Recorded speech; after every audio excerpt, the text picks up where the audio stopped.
تەنها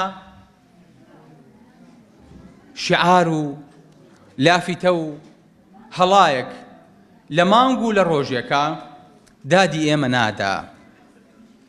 ئەبێ هەر یەکەمان کە چووینە ماڵەوە بزانین ئەوەی پێغەمبەری خوا صلی الله علیه وسلم بۆ ئێمەی هێنا چییە؟ ئەوەی پێغەمبەری خوا ئەمری بە ئێمە کرد چییە؟ ئێمە ئەبی چۆن بین لەگەڵ پێغەمبەری خوایە؟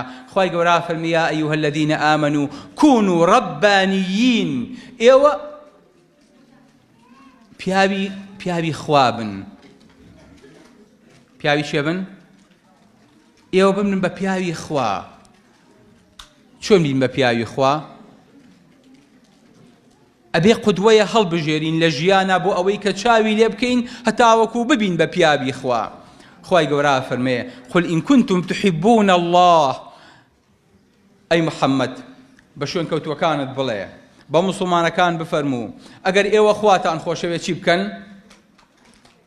ئەدەی یادی کەنەوە؟ نەخێر. شوێنی خواکەون؟ نەخێر. چی بکەن؟ فاتبعوني يحببكم الله. ئێوە شوێن من کەون تا خوای گەورە خۆشی بێن. الله ئەکبەر لەم عەزەمەتە. واتە ئەگەر ئێوە خواتان خۆشەوێ ئیدعاکەن کە خواتان خۆشەوێ شوێن پێغەمبەری خوا بکەون ئەگەر خواتان خۆشەوێ.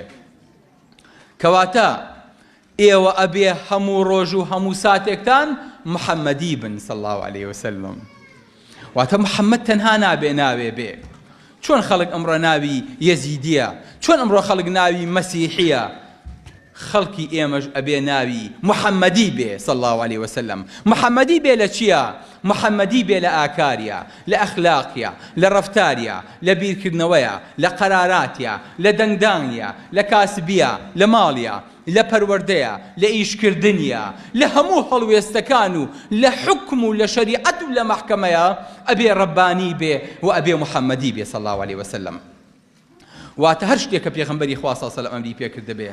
واتە لە ماڵەکەی خۆیان دانیشێ بزانێ پێغەمبەری خوا صلی الله علیه وسلم چۆن دانیشتووە لەگەڵ خێزانەکانیە، چۆن کە گەڕاوەتەوە خێزانەکانی ماچ کردووە، چۆن ڕووی خۆشی هەبووە لەگەڵ خێزانەکانیە، چۆن دەستی هێناوە بەسەر مناڵەکانیە، چۆن ناوچەوانی فاتیمەی ماچ کردووە، چۆن بەسۆز بووە، چۆن عادل بووە، چۆن گەورە بووە، چۆن باوکێک بووە، چۆن مێردیە بووە، چۆن برایە بووە، چۆن خوشکێ بووە، چۆن کوڕێ بووە.